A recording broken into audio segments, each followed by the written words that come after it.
So studies have shown that 90% of the most successful executives in the world wake up before 6 a.m. and 50%, this is huge, 50% of self-made millionaires wake up at least 3 hours before their workday actually begins. In 1983, the president of Switzerland, he gave me an appointment at 5 o'clock in the morning. He said, listen, you work 200 days a year. You work 2 hours more than all your competitors. 300 days, 2 hours more, that's 600 hours. If you work 600 hours more, divided by 40 hours per week, that's 15 weeks. Can you imagine 15 weeks? By working only 2 little hours more per day, only during 300 days, that gives you 4 months ahead of competition. That's why you are here at 5. Because from now on, I want you every morning to be at 5 o'clock in your factory. Thank you, Beaver. Bye. So I went to my office. And it was the first time in my life that I was around 5:30 in my office. And since then, I said, the president is right. 4 months ahead by 2 small hours or more. So from now on, I will be every morning at 5 in my factory. And every morning at 5, I was in my factory. And when I have a lot to do, sometimes it's 3 o'clock, sometimes it's 4, sometimes it's 5, sometimes it's also 6. You mean to tell me I could be a multimillionaire by getting up at 3 o'clock in the morning? I do it every day, and guess what? When I get my paper, I take a nap when I'm tired. I just gotta get up at 3 and get all my work done before y'all get up. I just gotta make all my phone calls while y'all partying. I'm talking procrastination is killing America. It's killing it. If you could fix procrastination, what would your life be like? People like E.T., I wanna do what you do. No, you don't, I'm my own boss. When I worked at Michigan State, I had to be to work at 9 o'clock. When I work for myself, I get up at 3. You don't get off. You stop when the work is done. I got up the other day like at 3 o'clock in the morning, and I woke up and I was just walking around I was like, I'm so tired. You got up, it's 3. No, what you don't want to do is the grind, but you're up. You go back to sleep because all you gotta do is stop going to sleep, and then you gonna stop going to sleep. All you gotta do is stop fussing and cussing, and you're gonna stop fussing and cussing. People want to know how to stop the laziness, and they want to know how to stop the procrastination. And so they say, hey, where do I start? And when's the best time to start? And I have a very simple answer for that. Here and now. That's it. You want to improve, you want to get better, you start right here. And when do you start? You start right now. You initiate the action aggressively. You go. Because the idea isn't going to execute itself. You have to do it, and you have to do it now. Take that first step and make it happen. Isn't it about time you become that person you knew you always could be? How do you do that? You break the mold, guys. You get the out of bed when it's cold, when it's early. You do something away from the normality of what you've been doing. Doing the same thing, expecting a different result doesn't work that way. You must switch up the mainframe. Switch it up if you want a different result, man. Shock the system. Start with an earthquake, man. What I mean by that is, yeah, get up at 4 in the morning one day and go for a run and see how you feel. And your neighbor's just getting up, grabbing the coffee, looking outside, wondering, what the day's gonna hold for them. Well, your day's already provided something for you. Mentally, you'll feel like, wow, man, that was alive. But you won't get to know what I'm talking about, man. You can't look at a picture of Hawaii and feel the cool breeze and the warm water. You gotta be there, man. Commit to one day, try it, see how it feels.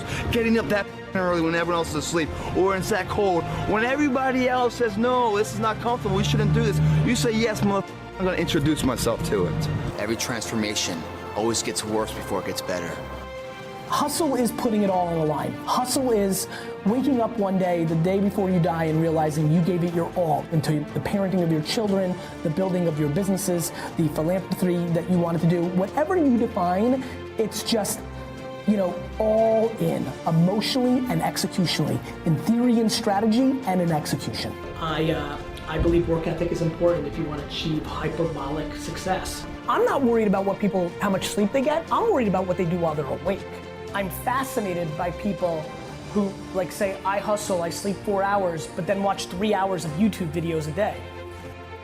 I recommend that you go to bed earlier, because what are you doing at night most of the time? Most of the time at night, you're not working on anything super productive. You're just winding down and watching stupid YouTube videos or surfing the internet, reading clickbait stories, right? Don't do that. Instead, go to sleep, and then wake up early. So that gives me the opportunity to do things that I need to get done for myself. And it doesn't feel good at 4:30 when you get up, but I get up and get out of bed. See, sleep and waking up early isn't just about the time you wake up. It's waking up energized. It's not just about getting the right amount of sleep. It's getting the right depth of sleep, right? It's not just about making sure that you're in bed on time. It's about making sure that your mindset is prepared for the next day.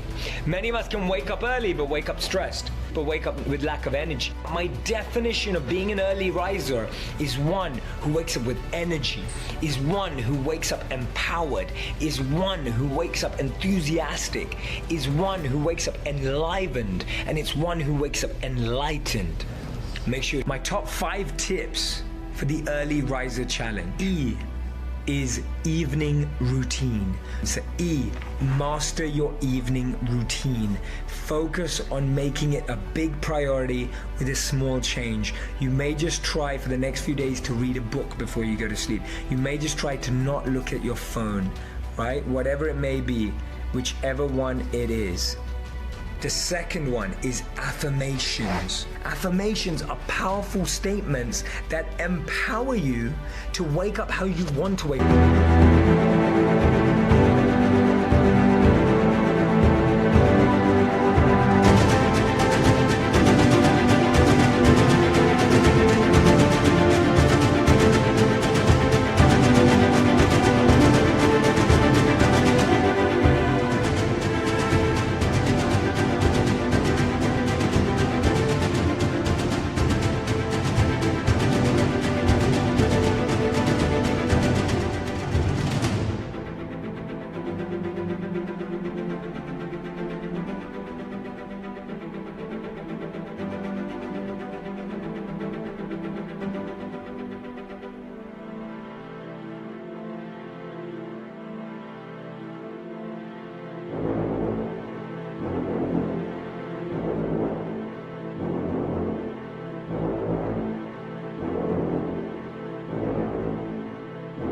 Now you may say, oh, this is all like, who does this stuff? You know what? A lot of successful people do. And it's because it's preparing your mind. You're planting the seed in your mind right now. And when you go to sleep, that seed is growing so that when you wake up, you're ready. I've done it so many times. I wake up saying to myself, I'm gonna wake up feeling excited about meditation tomorrow, right? So the third thing that you have to focus on being an early riser is your reminders. When you wake up and you need to write your to-do list in the morning, what you've just done is you've taken your world, you've taken your life from when it should be in rest mode while you're still waking up, you've taken it into work mode. The lead up time to sleeping are switching off your devices. Make sure that you are drinking enough water. Make sure that your room is in the right amount of darkness. So when I was a monk, we learned about this, that the deepest sleep received is when we sleep in cave-like darkness. Journaling under your reminders or your affirmations, write down the 3 things you're grateful for, the 3 things to let go of. The last point that I wanted to mention to you about being an early riser is know your why. Why do you want to get up earlier?